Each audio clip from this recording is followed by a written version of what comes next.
Naja, wir haben hier das wäre ein Vers lesen in unserer Hoffnungsstadt.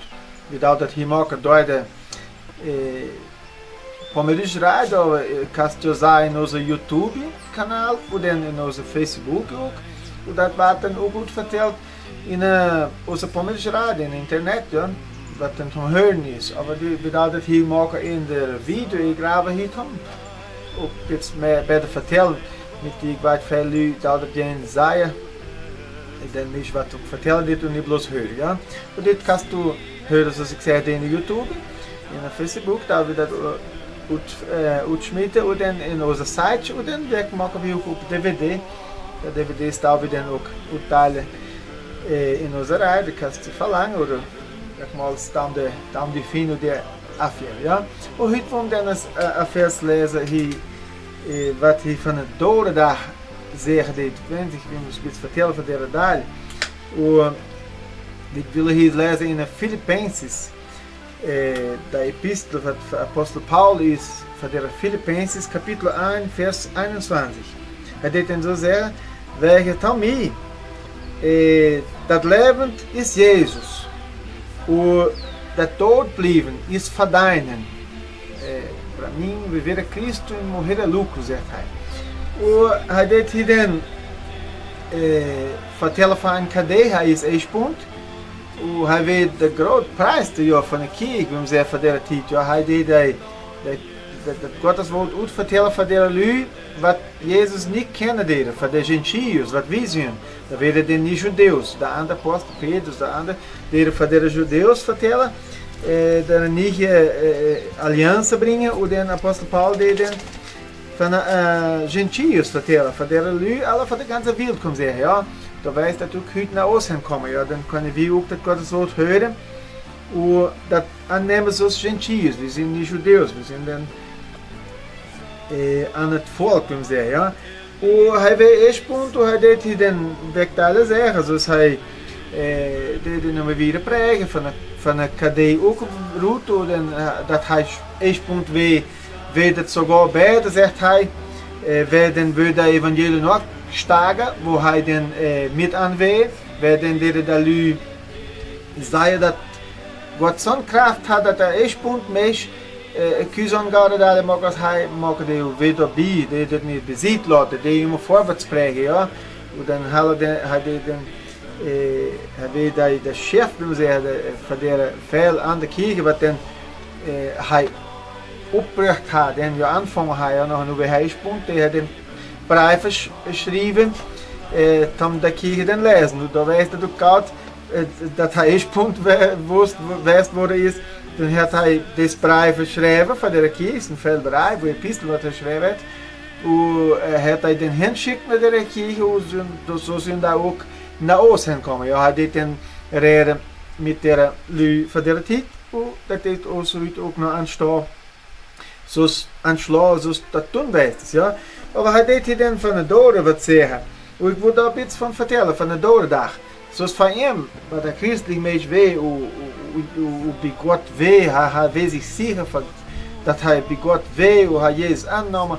Hij deed leven zoals dat immer de laatste dag weet. Hij deed immer aan de hemel denken, dat ik eens eens naar Jezus heen komen kan, deze denken. Ja, dan had hij geschreven. So, voor mij is dat... Jesus ist das Leben. Ich da lebe, da wird das Jesus in mir leben. Aber wenn ich dort bin, ist das noch besser, sagt er. Der Tod von mir ist verdienen, ist Lucro, ja. Und, aber dann hat der Glück sagen in Vers 23, hat er so, op een Ort wil ik weg, wil ik naar de Himmel, ik wil met Jezus zijn. Aber ik ook denken op Jucht te zeggen, de Kirche, de Leute, wat hij dan op zich heeft, wat hij onder zich hebben kan zeggen, ja. Hij moest dan ook oppassen. Dat hij zeggen, dat wij Jucht, dat ik dat nog bezit laat. Ik zou dan nog blijven, zolang als God me hier holt, ik zou hier blijven. Ik wil jij bij Jezus, aber ik zou hier blijven, zolang als die me gebruiken, dat en dat, ja. Und dann, wie weiter nachher ist er dann ja sogar tot gemacht worden, ist dann kondemniert worden und haben ihm den Kopf abschneiden. Das ist so passiert mit den großen Aposteln, ja. Das könnte dann noch passieren mit uns, ja, kleine Leute, ja, bin noch gar nicht verstanden Gott. Aber ich muss reden von der Dodendag. De meeste Leute von uns da sich da nicht recht machen von der Dodendag. Zoals Apostel Paul hier redet, hij dit reden zoals van mij weet beide wenn ich dood bin. Und nicht bloß dabei, dass er Eschbund will. Nee, er ist lange Eschbund, wo weißt und nicht dabei, wo er tot nicht. Nee, er hat nicht gesagt, wo tot, weil Eschbund jetzt so schlecht in der KD. Nee, das ist nicht. Weil er will so nicht an mit Gott, mit Jesus, er sich das so in den Herzen genommen, er will so christlich, so heilig, so wie alle Leute sind, dass er leider will mit Gott. Aber heutzutage, wenn wir auch mit Jesus sind, will wir nicht noch nicht tot. Wir sind weg hier hochgekommen, was sogar sehr da, wir müssen das Beste von diesem Leben haben und profitieren hier. Wir müssen immer ein gaues Haus haben, eine gaue Woche und das Beste da, weil wir sind Gottes Kinder. Apostel Paul, der nicht so was prägen. Das sind alle, was die Leute sich aufgesucht haben, zum großen Kirche mag die Leute willen das hören, dann mag es die Kirche voll, ja, dann sind immer viele Leute dahin gekommen. Aber das ist auch das, was der Apostel nicht prägt hat. Jesus hat das nicht prägt. Ne? Jesus hat prägt, oder die Bibel hat das sehr, also wir können das beste Teil haben, ja. Aber es ist nicht um das, dass Jesus kommt. Jesus kommt, um uns rehren, um uns Seele rehren, um uns in den Himmel bringen. Nicht, dass wir tot sind, ja, oder kann auch passieren, dass Jesus lebend verhält, aber so lange als Jesus nicht kommt, moet alle jaren Mensch tot, zegt de Bibel. Und daardoor kan komen heute in dein Leben. Kan in dein Leben, in deine Familie kommen. Weil das nicht passiert. Die Leute, da leben, die Bibel sagt, alle moeten tot. Moeten tot, sogar die Bibel sagt, dann der Leute ist anmerkt, bloß ist lebend und ist tot und nachher der Gerichtstag. Dabei muss der Mensch sich das ordentlich richtig in den Kopf nehmen, wenn die Gedanken nehmen, dass wie das auch richtig maken dat, zoals God dat ons aangeven dit in de Bibel. Of leren dit in de Bibel. Weil de meeste Leute van ons, da leven zoals dat niet eens kunnen door de dag mee geven, zoals dat kunnen inhalen. We leven dat wat immer meer touwarbeid, meer topkräft, dit en dat, meer opstelt. En dan wat niet aan der dag, wat komt dit? Der Dodendag kommt, dann kannst du heute tot bleiben. Denn, was alles, sogar jetzt, ein Beispiel vertellen, dass Mensch hat sich große Teile auf Top-Arbeit und große Teile zum Ende, große Schuppen macht, wo alles verwahrt hat, sagt, na, nu da die mal udrogen, mein Seele, weil nu hat gefehlt. Und dann hat er gesagt, aber du bist verrückt, Mensch, und wenn heute Abend der Tod kommt, und die werden wat hat das alles lohnt, dat du aufgestellt hast, ja? Und sogar Salomon, groot rijk meester Salomon, ja König Salomon, hat auch gesagt, ich habe mich so viel aufgestellt, ich bin der reichste Meister, dit und dat, aber was hat das alles lohnt? Wenn ich tot bin, wer hat das beholen? Wer hat das alles behandeln? Ist das ganz was schlapper, so, aber nicht von weiter wird, da hat das behandeln, aber da hat das nachher, dann nehmen alles, was ich mir aufgestellt habe, ja? Dit ook alles niet lohnt, hat er gesagt. Daarbij, und dann hat er den wiedervertellen, dann sagen, das Beste, was du machen ist, nimmst die Leben, du das Geld leben. Alles, was du machen willst, das machen, und das Projekt, was du machen willst, möchtest nur alles, was in der Hand kommt, das machen, weil nachher, wenn du tot bist, kannst du nichts mehr machen. Und dann hat er auch gesagt, möchtest alles, aber musst du bloß in den Gedanken nehmen, dass alles, was du machen willst, musst du bestehen bei Gott. Nicht das alles machen und sich an Gott denken, weil lohnt auch nicht alles machen, nachher dann kondemniert werden. Ja? Aber was ich so damit jetzt vertellen will, ist der Dodendag. Der Dodendag ist da, was passiert dort und jeder an sich wird, dass das passiert dort. Es muss passieren, weil kann ja nicht leben von immer. Und das dort passieren, Mensch wird das, aber das sich dann nicht recht machen haben. Und dann kannst du sagen, wenn du begriffen siehst, dann sind die Leute traurig, und dann wird heult, und wir sogar reinhüpfen in ein Loch mit der doden Mensch und das. Das passiert, weil die Leute sich nicht recht gemacht haben. Und ich kann da auch sagen, ohne Angst um verkehrt zu sagen, der Mensch, was Gott nicht hört, kann sich gar nicht recht machen. Hij heeft angst, hij weet ook gewoon niet wat komen dit. Hij deed ja niet leven, dat in de eeuwigheid geven dit en een eeuwig leven geven dit. Daarbij waren de lui zo traurig, daarbij waren zoveel opgesteld bij een beetje dood is sogar. Dan waren nog een kirche gemaakt, we willen dan kirche om de zeel maken, dan zo goed met hebben dat hij ook een gouden roog heeft, dat over de Bibel dit zeggen. Der Mensch steht eins dort bleiben und nachher ist der Gerichten. Ist nicht mehr zu machen die. Der Mensch kann nicht mehr sich innen nachher, der kann nicht mehr machen, der kann sich nicht mehr bekehren nachher. Das muss gemacht werden, solange der Mensch leben. Da muss das auch nicht in den Kopf nehmen, da denjenigen niederlassen und der sagt, wenn ich tot bin, dann das von mir bären, dann wird Gott mir annehmen. Das ist nicht so. Nicht. Die Bibel sagt, nur wenn der Mensch tot ist nicht mehr zu machen. Bloß nur luren, der die Richtdag und den Weg in den Himmel und Weg nie in den Himmel wird du, dass du eine Hölle haben, muss damit aufpassen und nicht bloß Angst haben von Hölle, aber sich, dass die Gedanken nehmen, wo Gott das Gott ist, dass uns so Gott wie annehmen. Denn wenn wir auch schlecht Leute sind, weil wir verstehen, wie noch gar kein Gott da alle machen. Jede Tag Sünde machen, dit und dat, aber er wird uns immer wieder annehmen.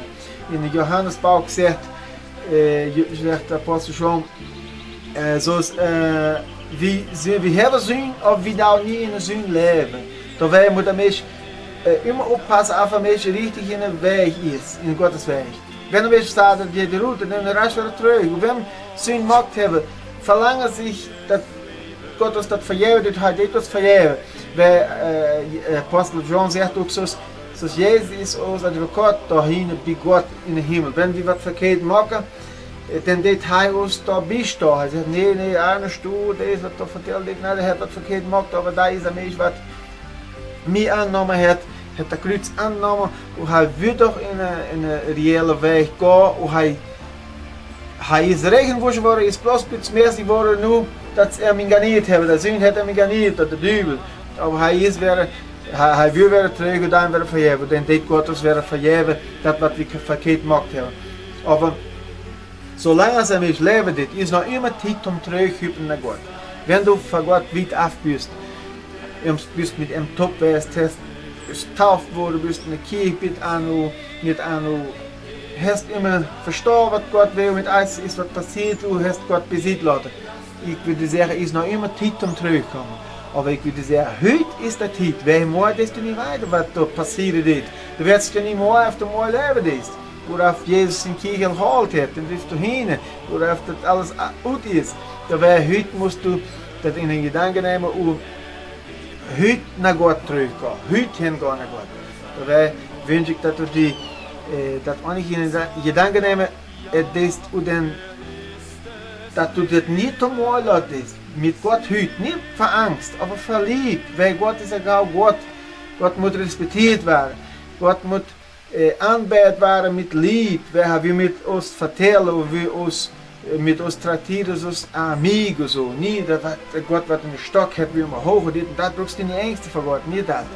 Aber viele Leute sind dann auch noch so, da sich Ängste von der Tod. Die Ängste van de doordacht, dan wirst du dan niet op vertellen. Oder dass du die, oder dass sogar Ärger von Gott wird, dann ist was passiert, dann ist die Tod kommen in der Familie. Viele Kinder kommen tot, Leute kommen tot, gesunde Leute kommen tot in een accident oder dit und das. Aber ich will sagen, dass Gott auch alles erlauben, weil das ist, von Gott ist, ein Tag so 1000 Jahre, sagt die Bibel. Hij kan dat weer alles in de Reich bringen und hij will uns hebben bij hem in den Himmel.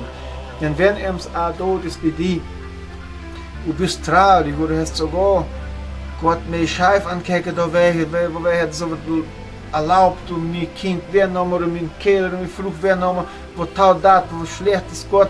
Nee, Gott ist nicht schlecht. Er deed, ich weiß nicht wo, wenn das passiert, ich weiß nicht wo das passiert ist, ich kann sagen, Gott ist egal Gott. Gott ist da, was uns aufpassen wird. Er deed uns nie loten. Uns deed de werk van ons wegnemen, wie naar hem hinnemen wij, ons is tijd dat hij niet weer geht in een slechte weg. Ich denke sogar, van mij, steht nicht in der Bibel, aber so, wenn es an mich Gott wird was morgen passieren dit. En ons kunt zien, ik neem je aan, dus du heute nicht bij morgen kunnen, worin vallen, en laten bij mij zich verladen. Aber das passiert mit den Kindern, das viel, alles das kann passieren in schlechten Teilen. Und wir leben, das passiert wegen der Sünde, sagt die Bibel. Weil wir leben in einer Stelle, wo Sünde ist. Wenn wir nachher in den Himmel kommen, dann ist kein Sünde mehr, dann wird nicht mehr so was passieren. Sogar die Bibel sagt Jesus, dann sind keine Thronen mehr, dann darf ich nicht mehr heulen, dann wird uns Thronen reichen wischen, dann wird uns beschreiben nehmen und uns konsolieren. Aber solange wir hier noch leben, in diesem Leben, in diesem Fleischleben, haben wir das durchdwingen, durchleben. Schlechte Teile können passieren und da jeder Tag passieren, dass du alleine weißt. Ja? Da wäre wirklich sehr brauchst du die Ängste von der Dore, weil der Dore ist ein Teil, was Gott auch in der Hand hat. Wenn die uns auch sagen, das ist wo spuig, und ich habe Angst von der Dore, weil das ist spuig und die Dore kommen zurück. Dann bin ich fort und sogar sehr der Leute nicht, dass ich sagen, das ist ein Teil, was nie, Gott das nicht erlauben. Wenn auch, wo bin ich fort, die zurückkommen, sich wiesen, das ist ein Teil, das ist der Dore Mensch nicht, das der Mensch nie, was du kennst, das sind die Dübels, sind Engel, was das machen auch. Weil die Bibel sagt, wer tot ist, kann nicht zurückkommen, wer hier ist, kann da nicht hingehen. Ist bloß, wer tot ist, ist noch bloß der Gerichtstag luren, sagt die Bibel. Und ich wünsche, dass du die beste Gedanken kannst nehmen und die Ängste von der Tode da und die auch nicht ärgern von Gott, weil Gott ist nicht schlecht. Das Sünde, was auf unserer Welt ist, wird der schlechte da alle bringen, das wahr. Und wir müssen bloß immer machen, dass wir immer besser können sehen bei Gott. Dass wir immer bei Gott an können sehen. Näher bei Gott. Bei Gottes Wort, immer studieren, Gott anbeten. Er wird vertellen mit uns, er wird du schaust mit ihm vertellen, so du vertellen das mit einem Amigo. Dass du deine Ängste von ihm, das deine Schäme von ihm. Er ist nicht ein Gott, der bloß den Preis, der hört nicht, er hat alle, jeder hört, sogar das, er hat sehr, so, er hat der Herz, was nach ihm hinkommt, was sich was verlangen, das hat nie Besitz mit ihm. Er hat immer hören, was der Kleinste im Seher da auch verlangen da. Aber auf der Dore, wie halt, das hat die Seher heute schafft, dass ihm in seine Hand lassen und die nie Ängste von der Dore, aber die Trecht machen. Trecht machen, weil das kann passieren nur in dem Leben, nur heute noch, in meinem Leben auch. Und wenn ich Trecht sind wegen, aber ich muss so leben, als Apostel Paulus sagt, wenn ich hier lebe, da, ich bin Jesus, mein Leben ist Jesus. Und wenn ich tot bin, ist das sogar besser, weil dann bin ich bei ihm. Und so einen Gedanken müssen wir auch uns in den Kopf nehmen. Wir müssen uns immer so das Leben so treiben, weil das ist das Beste. Weil Gott wird uns aufpassen und er wird uns nie alleine lassen, weil er ist immer uns aufpassen. Er will uns da haben, er lässt uns hier leben. Wenn wir Gott leben, da wir hier in Frieden leben, in Gott leben. Da hat sich fragen, wenn wir hier Gott leben, aber da bloß ich nie an Gott leben. Weil dann ist das sehr schlimm. Weil dann, wenn du dort kommst, dann weiter wenn hier, wo du hingehst. Und wenn du dort bleiben bist in der Sünde und Jesus nicht annehmen bist, solange es leben ist, dann ist das sehr schlimm, weil du wirst alleine hast gehört, was dann passiert wird. Ja? Ich würde das Wort lassen verhüten und ich würde dann noch sperren, aber da in den Kopf setzen. Da die nie Ängste und nicht traurig waren und Gott sich nicht wüten auf Gott von der Dore. Der Dore wird passieren, aber alles hat Gott in seiner Hand. Aber er will, du schaffst das beste Leben haben. Aber du musst ihn holen, musst ihm nach ihm hingehen, musst ihm nachgehen oder ihm sie suchen. Ja? Die Bibel sagt, je da mich finden, wenn die mich suchen da mit ihrem Herz, mit der größten Kraft von dem Herz. Und er das uns nie versteckt. Das wird verworren in den Kopf. Ja, ich würde dann noch später, Herr Gott, Ik wil je danken, Heer God, dat we hier dit woord weer kunnen vertellen hier in Pommerich, op Pommerich. Dat ons lieve Pommerlui dat hören kunnen op zijn spraak. In deze video, in deze ride, Heer God. Dat zij zich ook nu de gedanken kunnen nemen van deze dodendag, Heer God. Dat het passeren deed, dat is waar, dat dit passeren in jeder einzigste leven. Dat zo maakt, zo aangeeft de lui, dat om een paar jaar leven, 70, 80 jaar. Zo hast du dat gezegd, Heer God. Aber wie weit ook, du hast het beste leven nog beter dan hier in de eeuwigheid. Daarbij wens ik, Heer God, dat jeder aan zich dat woord verstaan kan hebben, en zich geduld nemen kunnen voor die Heilige Geist, Heer God, dat zich dat verstaan, dat zich de Bibel nemen en lezen, studeren, dat jeder aan zich kracht kan hebben, Heer God. Zeggen jeder aan zich wat het horen deed, dat de kracht kan hebben om zich aan die Hoffnung holen, Heer God. Ik weet dat dit dus niet versteht, Heer God. Dat jeder aan zich zeggen wat dit hoorde deed in deze video, in deze ride, dat jeder aan zich kan vernemen dat du oppassen is, Heer God. En dat du de dode dag ook in de hand hebt. Zodat ik bij in Jezus zijn naam. Amen.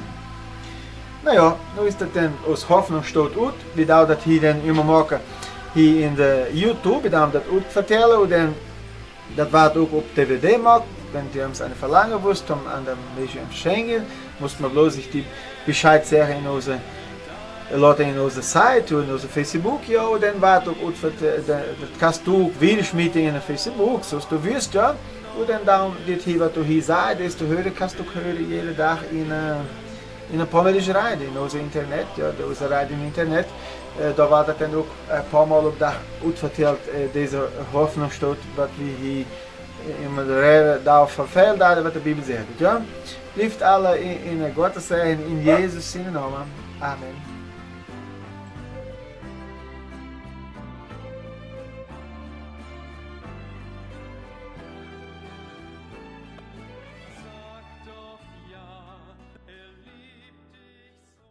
Queremos ler então o mesmo versículo que a gente acabou de ler em Pomerano, também em português para pessoas que entendem melhor dessa forma, né?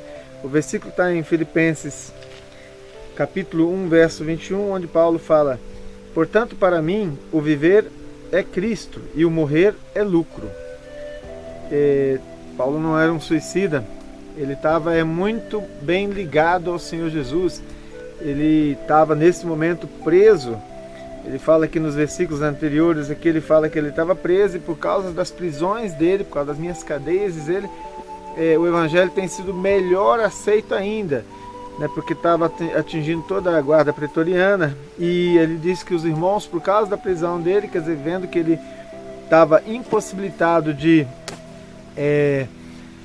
poder pregar, obviamente, fora, então eles tinham mais força, mais vigor ainda na pregação, inclusive alguns, para tentar prejudicar a obra de Paulo, parece loucura, mas pregavam por inveja, pregavam a Cristo por inveja, e Paulo diz, para mim importa que Cristo seja pregado, e nessa situação ele se encontrava, e aí ele para poder se comunicar com as igrejas, também foi assim aos Filipenses, escrevendo essa epístola, ele escrevia então cartas e epístolas, e isso foi bom não só naquela época, quando ele disse que o evangelho foi melhor pregado ainda, melhor aceito ainda por causa da prisão, e por causa disso também nós lucramos com isso, porque até hoje essas cartas são atuais e vivas, né, como se ele estivesse falando a mim e a você, por essas cartas do Novo Testamento aqui que o apóstolo Paulo escreveu. Então o assunto que eu quero abordar nessa pequena reflexão é sobre a morte, mas a morte no sentido de como ela deve ser vista de um foco cristão, de um foco do olhar de Deus, né? Porque inclusive não no sentido fúnebre da palavra, na tristeza, mas inclusive cito inclusive o Salmo 116, versículo 15, eu acho, 116, 15, onde diz que preciosa é a vista do Senhor a morte dos seus santos. Então quer dizer, Deus também tinha esse pensamento, tem essa posição que o apóstolo Paulo tinha. O apóstolo Paulo estava tão convicto de que ele estava na presença de Deus, estava salvo e ansiava pelo grande dia de encontrar o Senhor Jesus, que ele já dizia: olha, para mim o viver é Cristo e o morrer é lucro. Então, se ele tivesse partindo, seria melhor. Depois ele diz: eu querendo partir, fico constrangido que vocês também precisam de mim aqui, então eu concordo em ficar, mas para mim, se eu estiver com Cristo é melhor.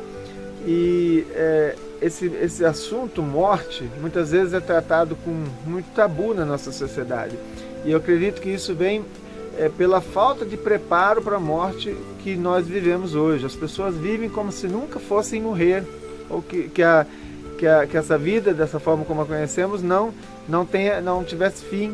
E aí vive-se, mesmo que se viva para Deus, mesmo cristãos convictos, pessoas que aceitaram a Jesus, vivem de uma forma como se a morte fosse uma coisa que devesse se fugir e tal, afinal temos que ficar aqui por muito tempo e tal. E aí se pega alguns trechos da Bíblia que diz que eu vou comer o melhor dessa terra e tal, e também tem promessas mesmo, inclusive para filhos que obedecem pais, vai ter longos dias sobre a terra. Deus se alegra também, claro, com nossas vitórias aqui, mas nós temos que entender que a morte, ela está presente na nossa vida, porque ninguém vai escapar dela, e a não ser pelo arrebatamento que eu creio que em breve acontecerá. Mas enquanto isso não vem, as pessoas vão morrendo, e vão morrendo de formas não naturais, trágicas, né?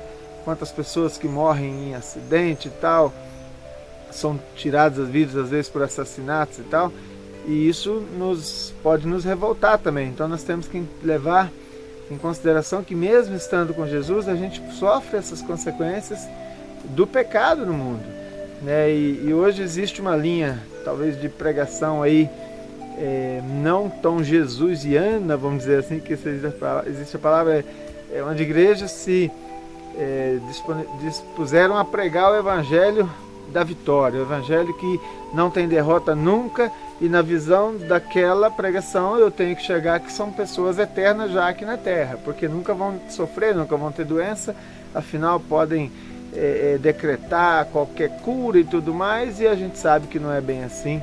E aí essas igrejas enchem porque o povo quer ouvir isso mesmo, quer ouvir que está tudo muito bem, que eu não vou sofrer, mas no dia a dia acaba que a gente sabe que a realidade, a maioria de nós vai sim passar por provações, e não fosse assim, os apóstolos não teriam passado pelo que eles passaram, né? Os grandes homens de Deus, os primeiros lá, não tiveram lá uma vida tão vitoriosa materialmente falando ou aqui na vida, mas puderam honrar o Senhor, inclusive com a sua própria vida.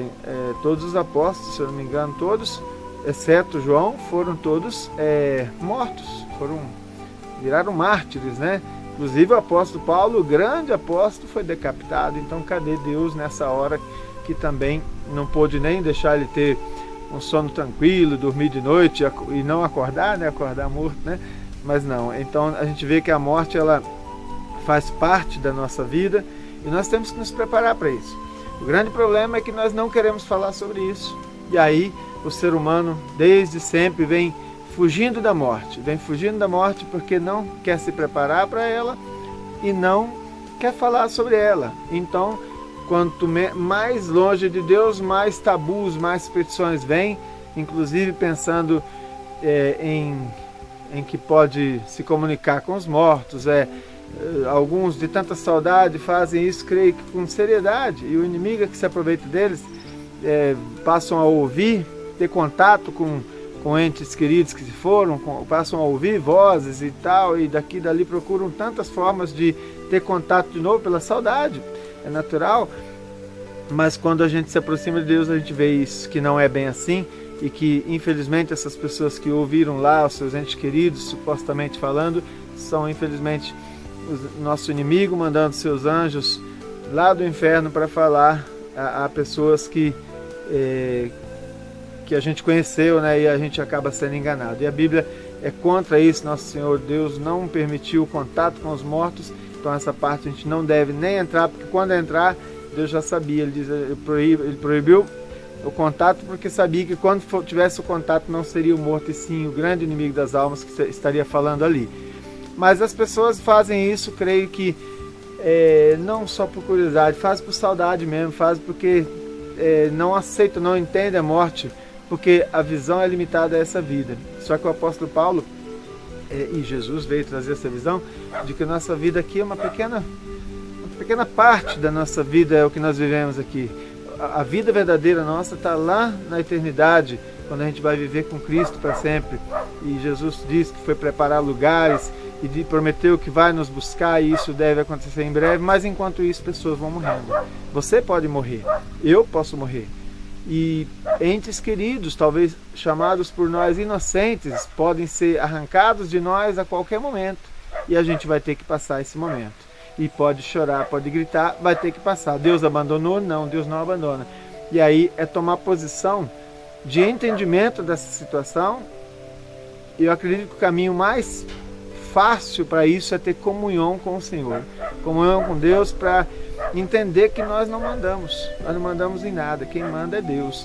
Só que Ele também quer que a gente não simplesmente obedeça por medo a um Deus tirano que está lá para dar cacetada e tal. Não é dessa forma também. Ele quer que nós compreendamos isso de uma forma tranquila e espiritual, sabendo que Ele está no controle de tudo, tomando conta de tudo. E o mais importante não é essa vida. Inclusive, o sábio Salomão falava, né? Em algum momento ele até disse que a morte melhor o que não tinha nem nascido, mas ele, fazendo uma análise da vida, viu que muita coisa era vaidade. Tantas coisas ele mesmo tinha feito para si, tinha construído grandes coisas, e depois que ele morresse, ele teria que deixar isso para alguém. Deixar para alguém que talvez não fosse sábio como ele mesmo disse. E quem vai saber se vai ser um sábio ou um tolo? Então vou ter que deixar minhas coisas para um tolo, alguém que não quis, tá nem aí para juntar coisas, fazer coisas, construir coisas, e eu que construí vou ter que deixar para ele. Então ele via também como a vida é boba se a vida sem Deus, a vida só planejando, só construindo é boba se a gente for analisar assim. Então a minha reflexão sobre esse assunto é de que cada um possa refletir, possa entender o assunto morte como fazendo parte da nossa vida, e que Deus está no controle de tudo. Se Ele tirou alguém, porque eu digo tirou porque Ele permitiu, vamos trabalhar assim, Ele permitiu que alguém partisse, alguém próximo de você partisse, foi porque ainda tudo está no controle dele.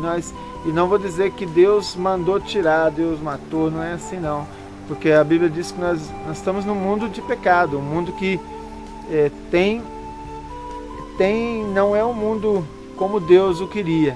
O homem buscou muitos maus caminhos e se enfiou em muita coisa ruim, e o pecado tomando conta gera tantas desgraças, e por isso que jovens morrem assassinados,